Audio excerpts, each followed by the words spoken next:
What's up, Laker Nation, and welcome into episode 24 of the LakeShow Flow. I'm Gio with my co-host Joe. What's up, y'all? So we missed a couple games. It's been a little difficult with LeBron and AD out. We don't really see a good scope of what the team's going to look like going forward. But we do appreciate the support on the last two videos that we put out. Andre Drummond, he's had a big impact, a big spike in interest right now. So unfortunately, his debut was cut short. He did, suffer a hangnail, a missing toenail.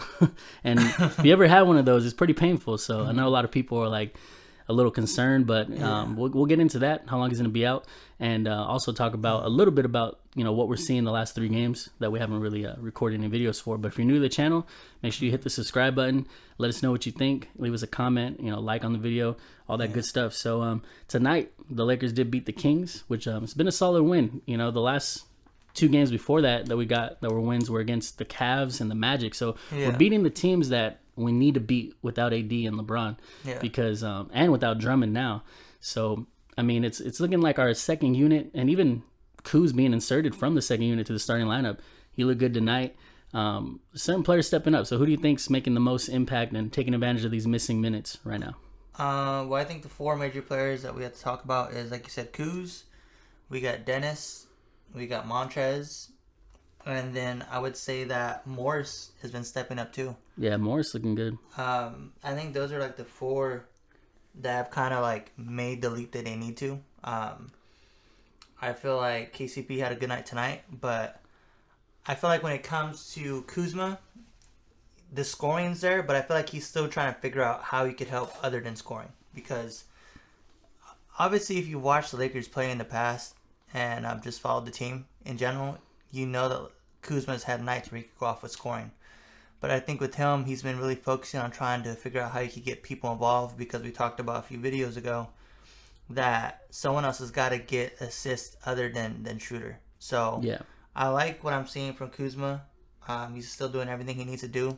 The one thing we did talk about that I told you tonight that I think that would help him score more is I think that he's so focused on trying to make the right play now that sometimes he'll pass up shots when he doesn't need to. I think he's just trying to pass too much and make it too perfect. Yeah, I mean, like you said, we do need another facilitator out there. Schroeder can only do so much, and sometimes Schroeder, he'll be making some wild passes and creating turnovers and stuff like that. So we will get into Schroeder's whether or not he's worth the asking price, because he's so up and down. We've been talking about it since the beginning of the year. So, I mean, he's a whole nother topic. But to stay on Kuz real quick, I mean, he's doing a lot better with trying to play make. But, sometimes it does take away from his scoring, because there's some shots he passes up that we think, he could just knock that down if he just took it. And we'd rather, I mean, his biggest asset to the team, besides his defense, is always going to be what he can give us, in terms of scoring. Yeah. So, I mean, it's cool to see him try to evolve his game, though. He does have some nice passes sometimes, on fast breaks. When he's looking for the open man, he does good. But I mean, we'd like to see him be a little more aggressive and not, force it too much. But there's only so much he could do right now. We don't really have our primary guys right now. Yeah. So he's going to have to do something. But I mean, if you want to talk about Schroeder, he has, like we said, the up and down moments. When he's aggressive and scoring and using his speed to get to the rim, he's really effective. But then I've been talking about this since the beginning. I feel like he almost falls into being like a bench player again. And he doesn't know. I mean, if you're going to ask for $80 million over 4 years, and if you're going to reject, supposedly he rejected a 4-year, $42 million contract. So, I mean, if you're going to reject numbers like that and you're expecting to show that you're worth so much, then first of all, you shouldn't be turning the ball over so much. You should be, you should be able to facilitate the offense better. And also, you need to be consistent with attacking, because that's a lot of money to ask for. I think if you're going to be asking for that much, he needs to be averaging anywhere from, I would say, maybe 18 to 24 points a game, and then at least have close to double-digit assists, maybe in that like 9.5 to higher up 10 point something assists. He needs to average a double-double if he wants to make $20 million a year, because honestly, with $20 million a year, there's so much players you could sign with that. I feel like and next year, I don't know if people realize this that are watching the video right now, but we're already over the hard cap. So basically, the way it works is, if we don't sign Schroeder, it's not like we could just go give $20 million to someone else. It's not going to work like that. We're already over the cap. think we have his bird rights. We have his bird rights. Yeah. That's the only reason why we're able to dip into the luxury tax and give him a little bit more, because technically we have his bird rights.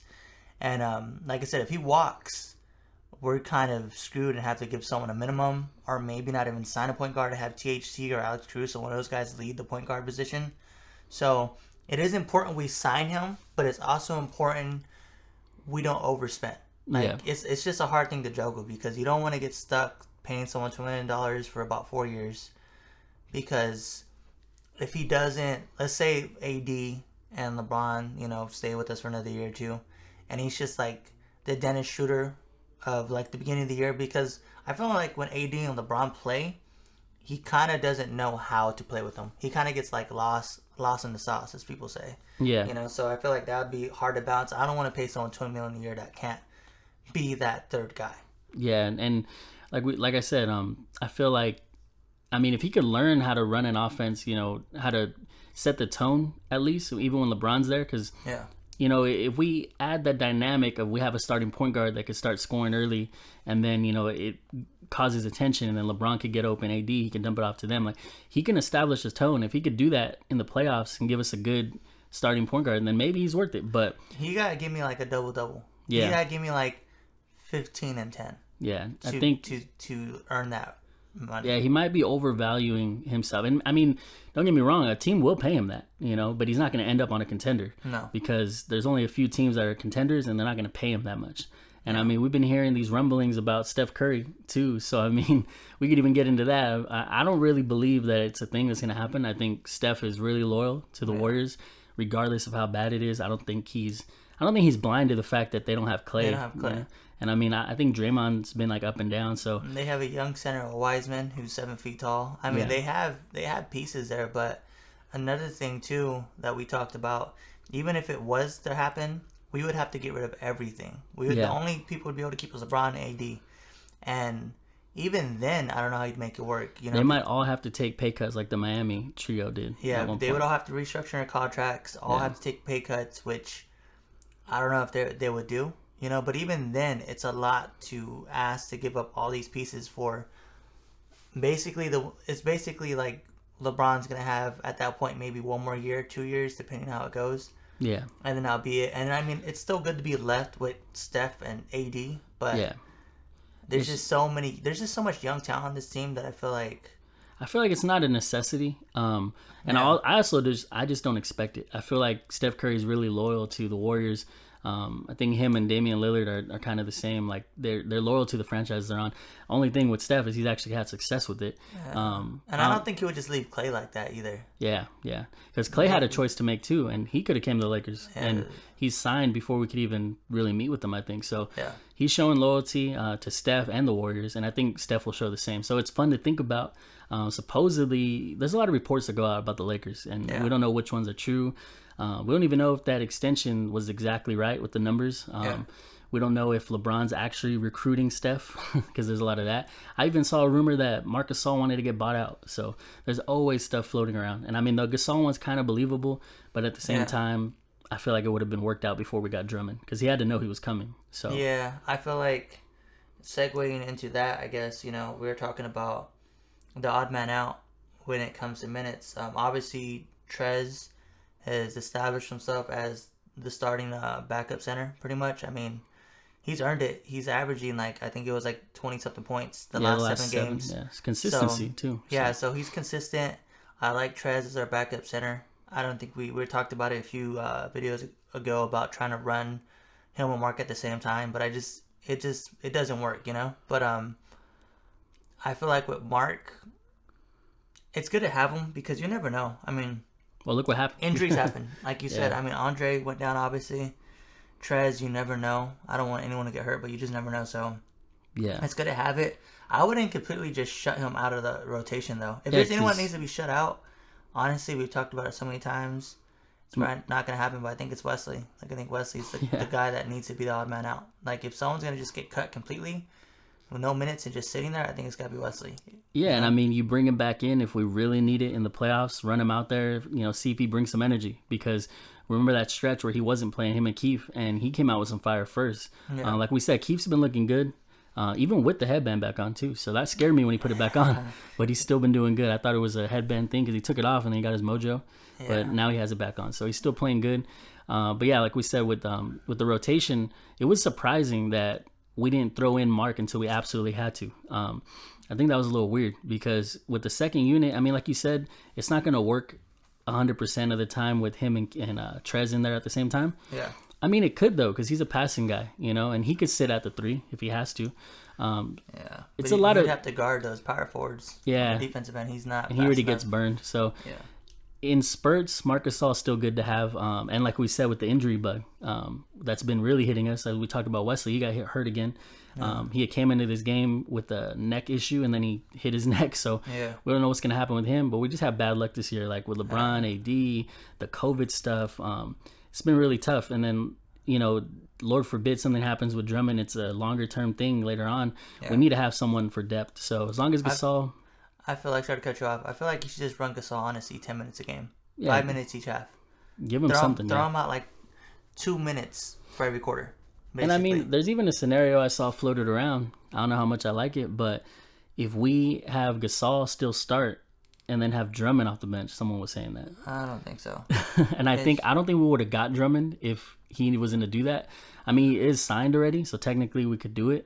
But I just don't think you want someone that's young and has more like ceiling still, I feel like, to just be forced to a bench role, especially because he's playing for a contract. So I don't think he would take that really good. But that's just something I saw floated. But with Mark, I don't think he's useless though. I think Mark, with his passing and then some defense he gives us, like he has a high. He can shoot a 3. Yeah, he has a high IQ too. He's been in the league for a long time, so I wouldn't just shut him out either. No. It's just hard to work him in there with Trez because Trez is going to get minutes no matter what. Yeah. You don't want to bench him for too long, but that's the whole dilemma. That's for the coaches to figure out. You know, our coach. We've had a lot of, you know, gripes with our coaching decisions with Frank Vogel. You know how he does his rotation. So like lately, it's been okay though. Yeah, like, but I'm saying for this, I don't know how he's gonna do it. You know, we might end up disappointed a little bit with whoever. Maybe, hopefully, at the last thing I want to happen is Drummond's getting, you know, cut minutes, and then so is Trez because they need to work Gasol. Like I don't want that to happen. I don't think it's gonna happen. Like we talked about too with Drummond. You know, going to talk about Drummond now.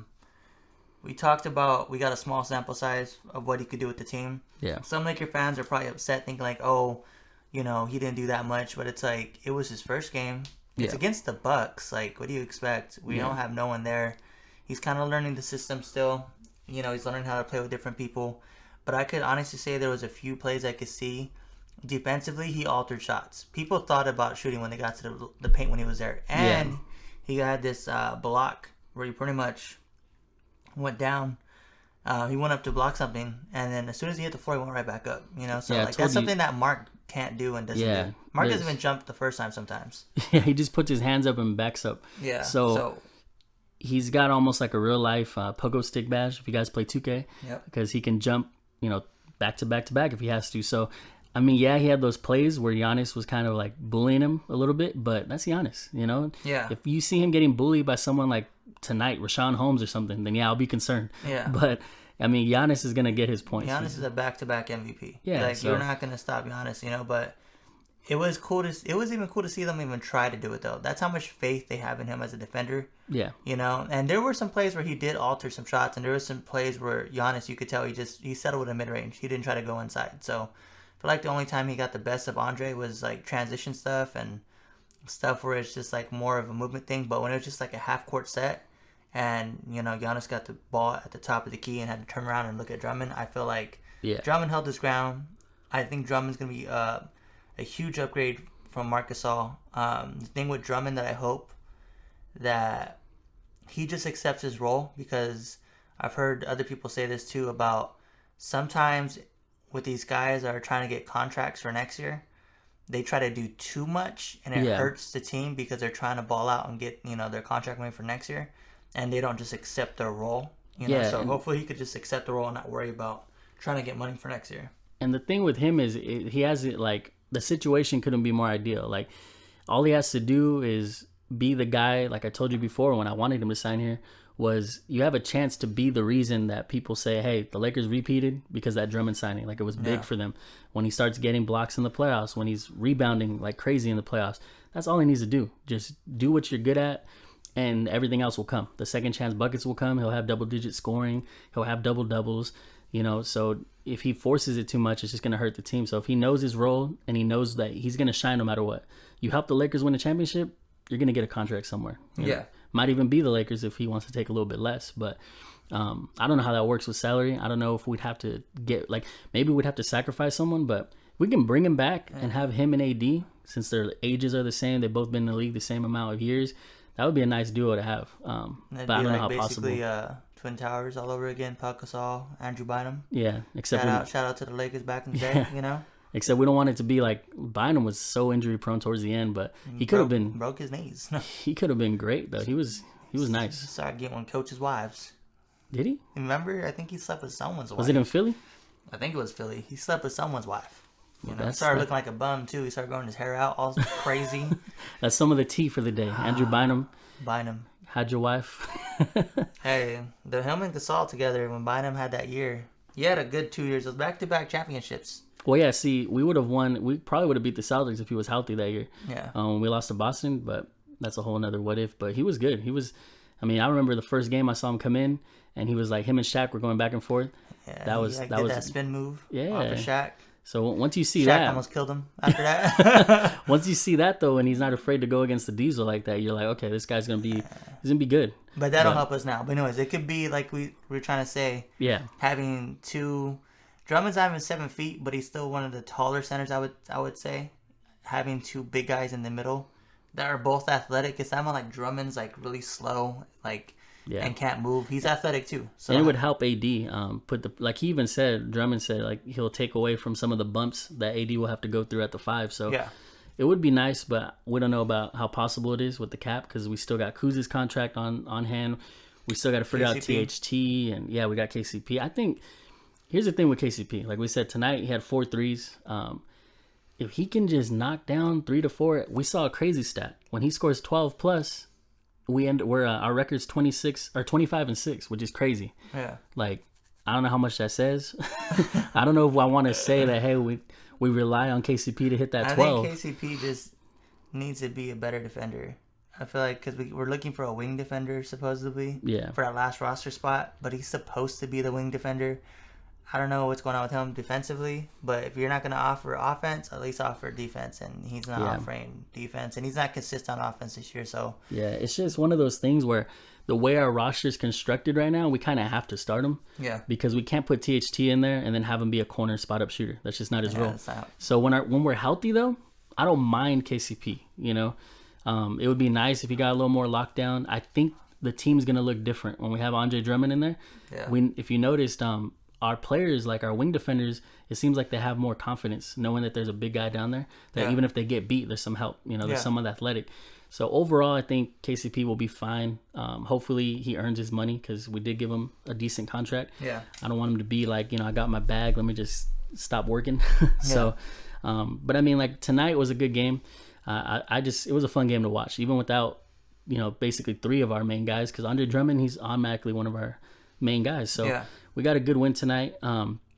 Like we said, it's hard right now to be as consistent as we'd like to because we can't really give you guys a good idea of what the team is right now. So once our guys get back, we'll be covering every game because it'll be basically the Lakers that you guys need to be prepared to see in the playoffs. Yeah. But we do appreciate, our biggest video was that speculation about Drummond signing that got us up to 500 views. So that was nice. The last one's still over 100. So if we can keep that consistency, we'd appreciate it. Like we said, if you're new, hit that subscribe button. Let us know what you think in the comments, and we'll see you guys in the next one. Be safe, Laker Nation.